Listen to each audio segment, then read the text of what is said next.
কাউকে নিয়ে সমালোচনা করাটা যতটা সহজ, তার জায়গায় দাঁড়িয়ে তার পরিস্থিতি বোঝাটা ঠিক ততটাই কঠিন।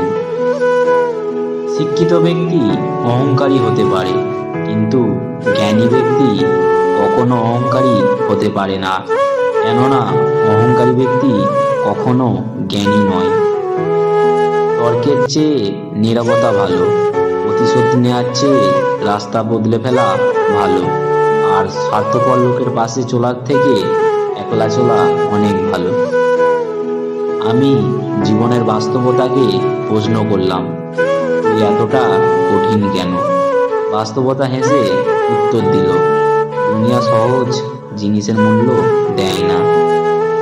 শরীর আর সম্পত্তি নিয়ে কখনো গর্ব করতে নেই, কারণ অসুস্থতা আর দরিদ্রতা কাউকে বলে আসে না। নিজের জীবনের লড়াইটা নিজেকেই লড়তে হবে বন্ধু। জ্ঞান অনেকেই দেবে, কিন্তু সঙ্গ কেউ দেবে না। যদি আপনি বাস্তবে সত্যিই কিছু করতে চান, তাহলে কোনো না কোনো রাস্তা ঠিকই খুঁজে পাবেন। আর না যদি কিছু করতে চান, তাহলে আপনি অজুহাতও ঠিকই খুঁজে পাবেন।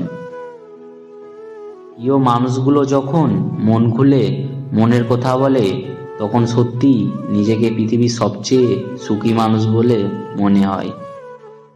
যন্ত্রণা সহ্য করতে করতে মানুষ একটা সময় পাথর হয়ে যায়।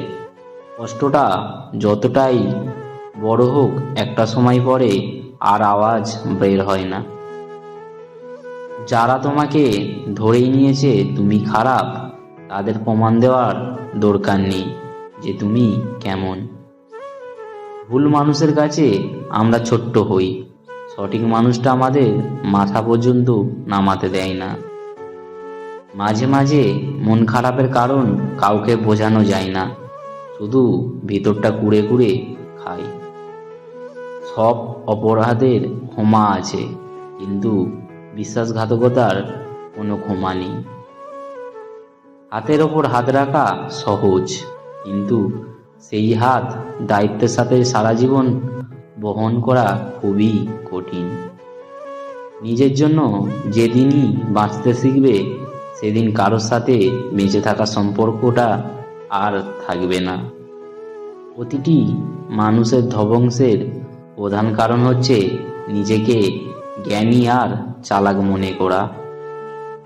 ভাগ্যের উপর কারোর হাত নেই, তবে কর্মে দ্বারা নিজের ভাগ্য পরিবর্তন করা যায়। পৃথিবীর সকল সম্পর্কের মধ্যে একটা শব্দ থাকে, আর সেই শব্দটা হলো বিশ্বাস।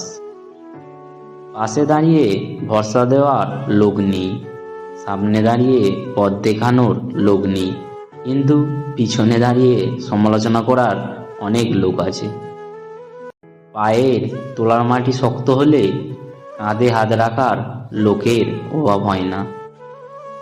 টাকার ঋণ একসময় পরিশোধ হয়ে যাবে, কিন্তু দুঃসময়ে যারা পাশে থাকে তাদের ঋণ কখনো শোধ করা যায় না।